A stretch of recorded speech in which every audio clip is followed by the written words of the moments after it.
고수익, 정말 달콤한 말이죠. 하지만 그 유혹 뒤에는 자칫 모든 것을 잃게 만들 수도 있는 치명적인 함정이 숨어 있을 수 있습니다.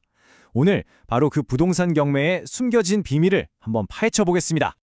자, 지금 보시는 이 건물, 여러분이라면 어떻게 하시겠어요? 이게 누군가에게는 일생일대의 기회가 되고 또 다른 누군가에게는 파산으로 가는 지름길이 될 수도 있거든요. 도대체 무엇이 둘의 운명을 가르는 걸까요?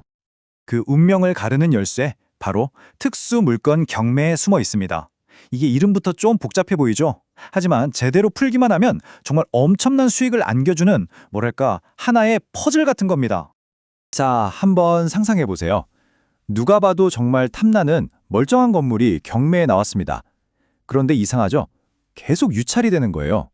알고 보니까 건물이 서 있는 바로 이 땅의 주인이 한 명이 아니라 여러 명인, 그러니까 공유 지분으로 복잡하게 얽혀 있는 상황인 거죠. 바로 이 지점에서 투자자의 운명이 완전히 갈립니다. 수억 원을 벌 것인가 아니면 그대로 날릴 것인가? 그 답은요, 딱 하나의 법률 질문에 달려 있습니다. 그 질문의 한가운데 좀 어렵게 들릴 수도 있지만 관습법상 법정지상권이라는 개념이 있습니다. 이게 뭐냐면 아주 간단히 말해서 땅 주인이 바뀌더라도 건물 주인이 계속해서 그 땅을 쓸 수 있게 법원이 인정해주는 권리예요. 건물이 철거되는 걸 막아주는 그야말로 아주 강력한 방패인 셈이죠. 자, 그렇다면 여기서 진짜 수억 원이 걸린 질문이 나옵니다.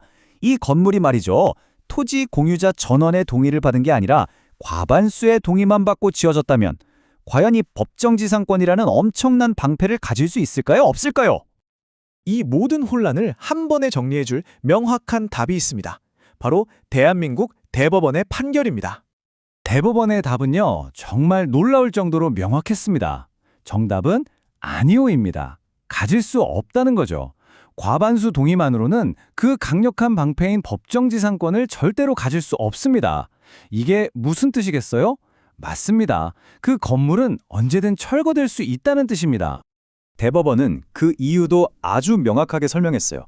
만약에 이런 건물에 법정 지상권을 줘버리면 동의하지 않았던 다른 공유자들의 권리를 과도하게 제한하게 된다는 겁니다. 바로 이 문장 안에 모든 해답이 들어있는 거죠. 아니, 그럼 대법원은 도대체 왜 이런 결정을 내렸을까요? 그 속사정을 이해하려면 관리와 처분이라는 이 두 가지 법률 개념의 차이를 확실히 알아야 합니다. 우리 법은요, 공유 토지를 다루는 방식을 크게 두 가지로 나눠요.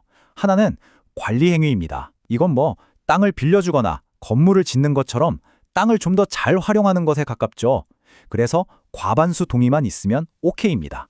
하지만 다른 하나, 바로 처분 행위는 차원이 달라요. 이건 땅을 아예 팔아버리거나 다른 사람의 권리를 영구적으로 제한하는 것처럼 아주 중대한 결정이거든요. 그래서 반드시 전원의 동의가 필요합니다. 네, 바로 이겁니다. 이제 감이 오시죠? 대법원의 판단은 건물의 영구적인 법정지상권이라는 방패를 주는 건 그냥 단순한 관리가 아니라는 거예요. 이건 다른 사람들의 땅을 영원히 묶어두는 중대한 처분 행위다.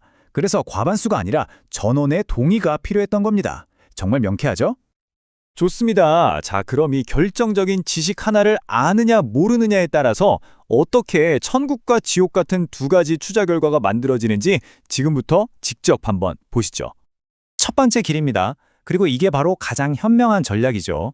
여러분이 그 문제의 건물이 아니라 그 밑에 있는 땅을 사는 겁니다. 전략은 아주 간단하면서도 강력합니다. 딱 3단계예요.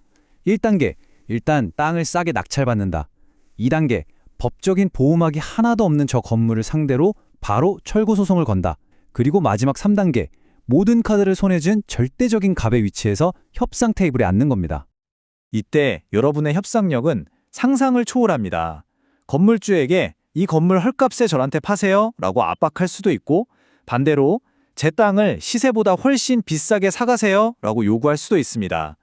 어느 쪽이든 엄청난 수익을 낼 수 있는 기회죠.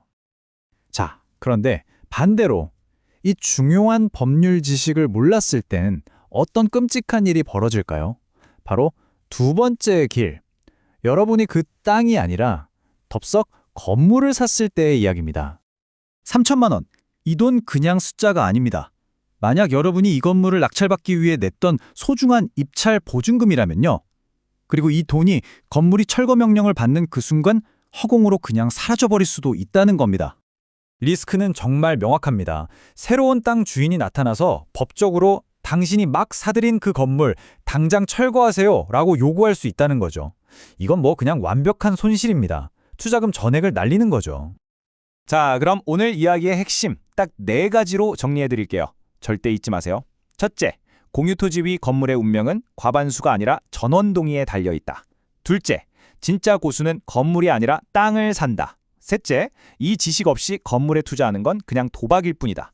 그리고 마지막으로 가장 중요한 넷째, 관리와 처분의 차이를 아는 것이 바로 여러분의 돈을 지키는 열쇠다. 이겁니다.